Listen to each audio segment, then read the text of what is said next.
Hey, what's going on, guys? Yes, been out in the sun today. Been watching a lot of baseball. This is why you can see the sunglasses line right here. Sunburnt. Yeah, I'll admit that. Okay, but anyways, I'm going to tell you today why I support the Afrikaans language monument. And it's a monument that was constructed in 1975, and it's still in existence. I don't think it should be tore down, and let me explain why, okay? Apartheid ended technically in 1994, but it was a gradual ending from 1990 onward. But from 1999 until and occurring in the present day, this particularly happened when Mandela stepped down after his five-year term. His five-year term had ended.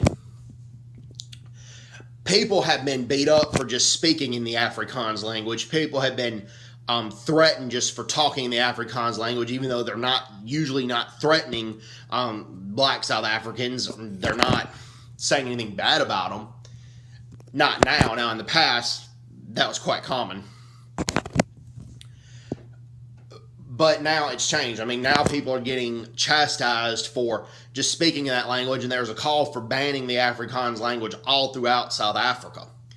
And that's not right to do. And let me explain. Let's go through background. Let me explain what the Afrikaans language is. Okay? The Afrikaans language is the language of all the Caucasian South Africans who are not of English descent. And usually the ones of English descent can speak it as well, or at the very least they can understand it. Okay. I was talking about the Caucasian South Africans who are of English descent usually can understand it, and they can speak it a lot of times too. And the colored South Africans usually can speak it and understand it as well. Let's get back to it. Okay. Get back to the language. Okay.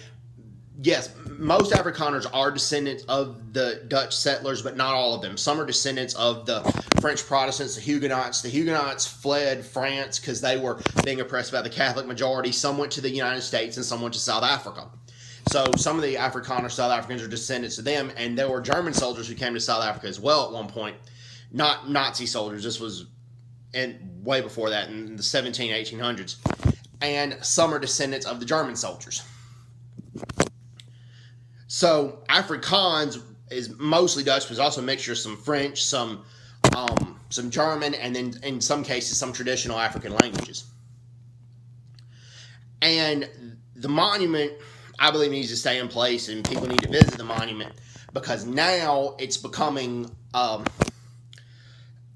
people are having to be brave to just talk in Afrikaans with their peers or with their families because some people some black South Africans are threatening them or beating people up for talking in Afrikaans. Well, as pointed out, Mandela points out the best way he was able to negotiate with white South Africans was after he learned the Afrikaans language, and he also read their history as well and understood their history. And he admitted after doing that he admired the Afrikaner because the Afrikaner rebelled against the British colonialists in the Boer War, and in the first Boer War they fought the British off and won that war. And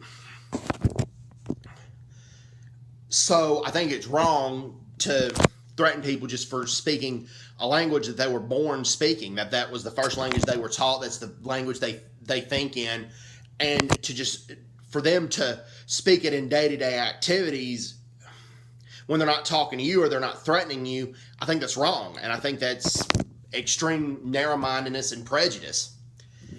And also,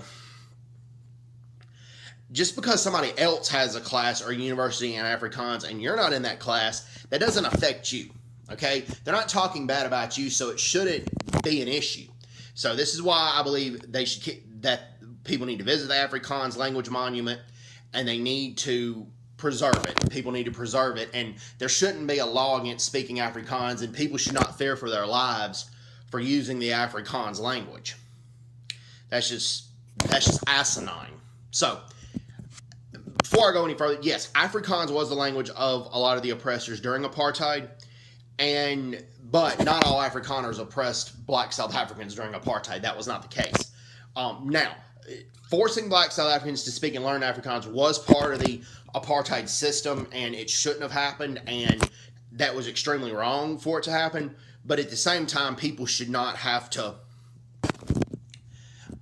fear for their lives for speaking in a language that they were born speaking when they're not talking bad about you and when they're not threatening you.